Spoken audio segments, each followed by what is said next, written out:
Welcome to Illinois in Focus. I'm Greg Bishop. Coming up, we'll review the week's top stories about former President Donald Trump's access to the March 19th primary ballot, the ongoing migrant crisis impacting Illinois, and a move to change the estate tax for farm families. I'll then join the Center Square's Dan McCaleb to further discuss those stories and more. That's ahead with Illinois in Focus. I'm Greg Bishop. Knowledge is power, and you deserve to know what happens in your state government. That's why the nonprofit Franklin News Foundation is bringing you straight news journalism through the Center Square, reporting on state authorities and publishing stories that show where your money goes and who spends it. By supporting the Center Square, you can track politicians' use of taxpayer money and demand transparency from elected officials. This is how we can equip everyday Americans to hold their government accountable. Become a supporter of Franklin today at franklinnews.org/donate. Welcome back to Illinois in Focus. I'm Greg Bishop. Here are some of the top stories from the past week. The Illinois State Board of Elections voted this week to keep former President Donald Trump on the ballot ahead of the March 19th primary election. Kevin Bessler has that story. Several Illinois voters contend that Trump engaged in the January 6th insurrection and the 14th Amendment would apply to him. He took a leading role in organizing, facilitating, supporting, directing, and protecting a concerted, armed and violent invasion and seizure and disruption of the United States Congress on January 6th. That is attorney Matthew Piers, who represented the challengers. Trump attorney Scott Gessler says the Illinois State Board of Elections doesn't have the jurisdiction to decide a complex constitutional dispute. Simply does not give the board the authority to weigh into complicated federal constitutional issues. The decision can be appealed in state courts, where judges could potentially remove Trump from the ballot based on the insurrectionist ban. I'm Kevin Bessler. Meanwhile, the leading Republican state senator in Illinois is criticizing Governor J.B. Pritzker's handling of the migrant crisis and says the governor asked for the issues the state's now facing. Andrew Hensel has more. Illinois has seen over 35,000 migrant arrivals over the last 15 months. The state is considered a migrant sanctuary because state law limits local law enforcement's cooperation with federal immigration officials. As the taxpayer costs continue to skyrocket, Illinois Senate Minority Leader John Curran says Pritzker has mismanaged the crisis. I don't see Indiana, our neighbor to the east, having this difficult time. I don't see our neighbor to the southeast, Kentucky, having this difficult time. Pritzker spoke on Monday and says Illinoisans will continue to help the arrivals. And we are going to provide for the migrants that are coming to the city of Chicago. The city, the county, and the state are working together to make sure that happens. The cost to handle the migrant influx in Chicago comes out to around $1.5 million per day for Illinois taxpayers. I'm Andrew Hensel. And a bipartisan push is underway to change Illinois' estate tax for farm families. The state's current threshold for the so-called death tax is $4 million. Illinois Farm Bureau President Brian Duncan says the tax on when someone dies, it can crush a family farm. The unfortunate part of the farm family story is that the Illinois estate tax often forces family farms to sell part of their businesses every generation. State Senator Dave Kaler's measure would increase the threshold from $4 million to $6 million. He said his measure will only address farm families, not other small businesses, because that would have meant fewer tax dollars to the state's coffers. The price tag on that was pretty enormous, and so got together with the Farm Bureau and we said let's try to do something that really affects an area that is very important. Kaler has bipartisan support for his measure. The legislature returns Tuesday. Those are the top stories from the past week for Illinois. Find more online at thecentersquare.com. Coming up for Illinois in Focus, I'll join the Center Square's Dan McCaleb to further discuss the news. This is Illinois in Focus, a production of America's Talking Network. I'm Greg Bishop.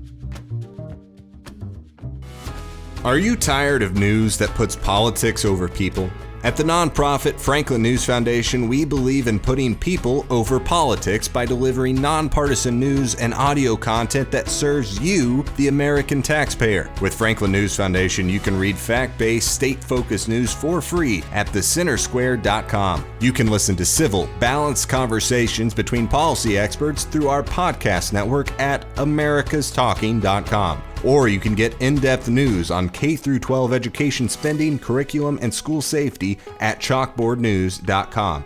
It's all free through Franklin, where we put you, the American taxpayer, first in every story, episode, and conversation. and it's only possible through our supporters. Together, we can produce content that puts people over politics and brings Americans the news they deserve. Become a supporter today at franklinnews.org/donate.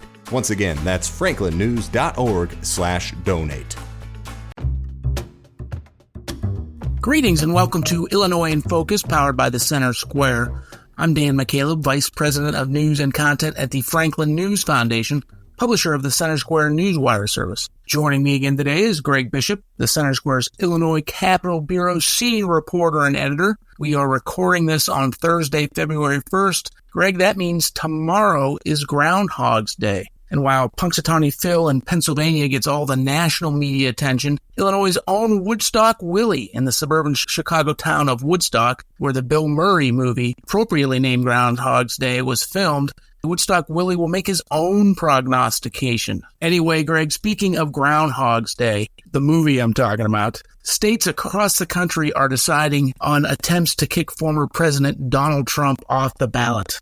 We've seen the same scenario play out in Colorado and Maine and other states. Well, it happened in Illinois this past week.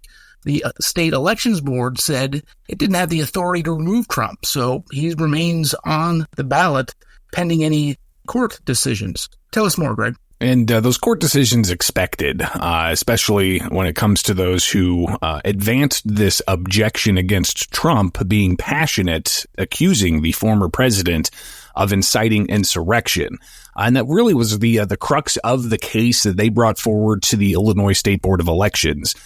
We covered the hearing that happened last week on Friday, where they heard the objections. It was a good hour and a half, if not longer, hearing where they took all the various factors into consideration, and elections officials then made various recommendations over the weekend. And one of the recommendations was to keep Trump off of the ballot. But even after rehearing some of the considerations from the objectors and from Trump's representation there at the State Board of Elections, the State Board of Elections, a bipartisan group, voted unanimously to deny the objection and to place Trump on the ballot. Now, Dan, this is a story that we're going to continue to see play out because it has been indicated that the objectors are going to appeal the State Board of Elections decision here, and that goes to the Illinois courts. Now, how fast they move this through, if it's going to be on an expedited fashion so that it could possibly get through the court system, even all the way up to the Illinois Supreme Court, that is yet to have been seen here. But one thing that we were told several weeks ago when this initial objection against the former president was raised was that it's likely that Trump's name will be on the ballot, but there could be an asterisk, and that asterisk could be pending objection. So it's not the last we're going to be talking about this as we head towards that March 19th primary. I was going to say, Greg, there's not a whole lot of time between today, February 1st, and the March primary, so it would have to be expedited for anything to happen. And they early voting, of course, starts well before March 19th. They have to print the ballots and whatnot. Any prognostications on this? Yeah, and you also got to take into consideration, Dan, that the U.S. Supreme Court is going to take up this question about ballot access. They're actually coming back from a break to take this up. So, yeah, we're in uncharted territory here, no question. And I think the team in Washington, D.C., with the Center Square, as well as in states where Trump has been challenged, like Colorado, even here in Illinois, our team at the Center Square is going to keep on top of this story. Just briefly, didn't get near as much media attention, but President Biden's name appearing on the ballot was also challenged. I think it was sort of easily dismissed, but just catching our listeners up on what happened there. Yeah, and there were several challenges that the State Board of Elections considered last week, and there were several against the incumbent president. One alleged that he was not eligible for violating the 14th Amendment and having an insurrection by allowing for enemies to cross the southern border for a variety of other things, including his son Hunter's dealings. So that objection was essentially put off to the side. And then you had another objection that was more procedural, dealing with the incumbent president's signature sheets and the petitions that he has to file, not having the right notary on there. Apparently, you have to have an Illinois notary sign these things, but Biden's petitions did not include that. But regardless of those objections being raised, the State Board of Elections did decide to place not just Biden, but also Trump on the Illinois primary ballot. Reminder to voters that the primary election is March 19th. Early voting will start several weeks before that. So time to start educating yourselves on what's going to be on the ballot in your location. Greg, the legislative session, the Illinois legislative session, actually kicked off in January, but it really gets going next week. Lawmakers return to Springfield on Tuesday. Of course, all of our listeners can catch up on the events of the session at thecentersquare.com. We've written several stories about bills that have been filed in advance of things getting underway again in Springfield. One interesting one, actually, we just published at thecentersquare.com today. It's a bill we don't think is going to go very far, if anywhere at all, but it's interesting and it's being presented as a conversation starter, so to speak. And this bill, it would limit police pullovers, even for things like speeding, problems with the car, cracked windshield, taillights, etc. What is this all about? Yeah, so House Bill 4603 was filed on the 30th of January. So it's a fairly new bill. And when people started seeing this and it was shared in social media circles, it quickly got the attention of even law enforcement. And I talked with the Illinois Sheriff's Association's executive director, Jim Kychek, and he said literally shortly before I talked with him, he had just gotten off the phone with the bill's sponsor, Justin Slaughter, a Democrat from Chicago. And he said that Slaughter really meant this to be a conversation starter and is not going to advance it. But you're right. I mean, the bill, and even when I talked with the Sheriff's Association, they said that when they read it, they were like, they can't believe they're reading this right now. Last session, Dan, if you recall, there was a bill that prohibited police from using a hanging air freshener or fuzzy dice from the rearview mirror. Like, that is no longer an offense that can lead to somebody being pulled over. That bill stood alone. It was the only thing. It was, having fuzzy dice or something obstructing the view between the driver and the windshield. That can't be the reason to pull somebody over. So that passed, and there was some concern with that. But this bill is everything that you could think of when it comes to, driving offenses. Like you said, speeding. It says that police can't pull somebody over just for speeding if it doesn't rise to the level of misdemeanor speeding or felony speeding. So there's different levels there, right? And that's up to 25 miles over the posted speed limits, which when the Sheriff's Association saw that, they were just like, the safety considerations there. Well, what's people the point driving through school zones or through neighborhoods. Right. So that was just one aspect of the measure. As you said, other safety concerns like seatbelts. Police wouldn't be able to pull people over for not wearing a seatbelt. Also, cracked windshield or bad wipers or bad lights or a broken mirror or loud exhaust or a variety of other things. But most interesting also, Dan, was the bill spelled out that if evidence is found for other crimes pending or from that pullover, then that evidence can't be administered in court. So all of that taking into consideration, the Sheriff's Association pushed back, and as did others, even in social media, pushing back against this. And Justin Slaughter told a political blog that he never intended to advance this as a conversation starter, and even the Sheriff's Association indicating that it's possible Slaughter could table the bill. So while it's starting some conversations, we expect it to stall out for spring session.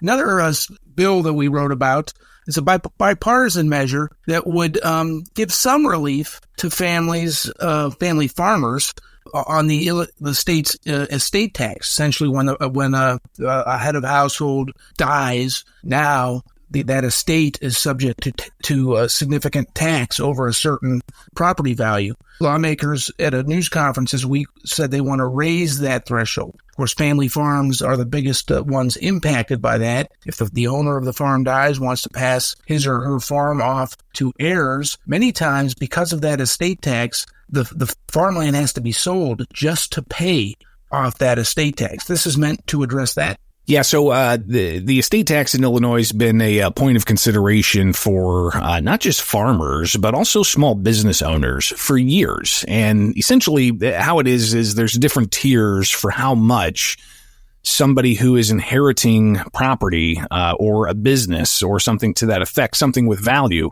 the estate tax kicks in. Sometimes it's referred to as the death tax. This impacts, certain types of farms and small businesses, like maybe a mechanic shop. And a lot of times, the value is all the equipment, the property, the real estate, these types of things. So the so-called death tax in Illinois, it can have a hefty price tag to it.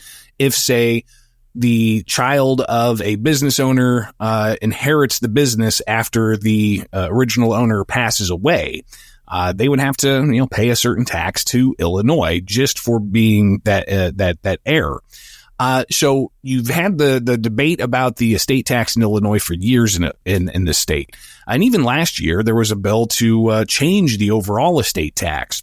But what's now come out with true bipartisan support, there were about a dozen lawmakers from both parties at this news conference earlier this week, and they support this idea of only focusing on family farms. So what it would do is it would take the current $4 million threshold for a certain level of tax on farm properties being inherited, and it would bump that up to $6 million, giving some relief to certain scale of farmers. But when asked about why this doesn't impact all, the estate tax, why is it only carving out farmers? The Democratic sponsor, Dave Kaler, senator from Peoria, he said that doing it across the board would have been too expensive for the state, meaning that the state wouldn't be able to take in as much tax dollars. So instead, he decided to refine his focus and carve out farmers only. But this being an issue of taxation in Illinois, clearly it's going to possibly impact the budget. So how this bipartisan group of lawmakers from both chambers work this into ongoing budget negotiations at the State House when they determine how they're going to spend the state's taxpayer dollars, it'll be interesting to see just how far this can go, or if it's going to be maybe, I don't know, another conversation starter. You do expect opposition to this then, even though it was a bipartisan group of lawmakers, both Democrats and Republicans, who introduced it. There very well could be opposition from both parties, maybe even in the legislature. We'll see what happens. One more bill I want to talk about, Greg, that's been filed already and that likely is to come up during the session, and that has to do with the state's child tax credit. Tell us about that. Yeah, and this is something else that very much could be part of overall budget negotiations in having a state-level tax credit for children. And this is somewhat hinged off of the temporary federal child tax credits that was extended during the pandemic. So, families of certain income thresholds would get a tax credit for each child. In Illinois, that would be $700 per child for the upcoming tax year. If State Senator Mike Simmons's bill, Senate Bill 1444, advances. Now, he says that he sees this as extremely important in helping not just those who may be living in poverty, but also he says it would be a pro-growth measure.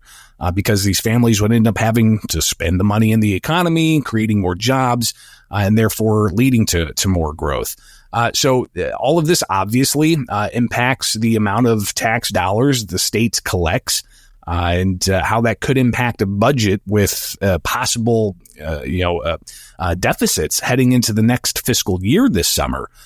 This all is going to culminate with just in a couple of weeks, Dan. We're going to have Governor J.B. Pritzker's budget and State of the State address, where we'll hear a lot more about these types of proposals, the impacts on the state's budget, especially when you've got things like the mounting pension costs, the increase that K through 12 schools are looking to bring about, the ongoing migrant crisis that's costing $500 million, if not more, even heading into the new fiscal year. You've still got non-citizen healthcare costs that taxpayers subsidize.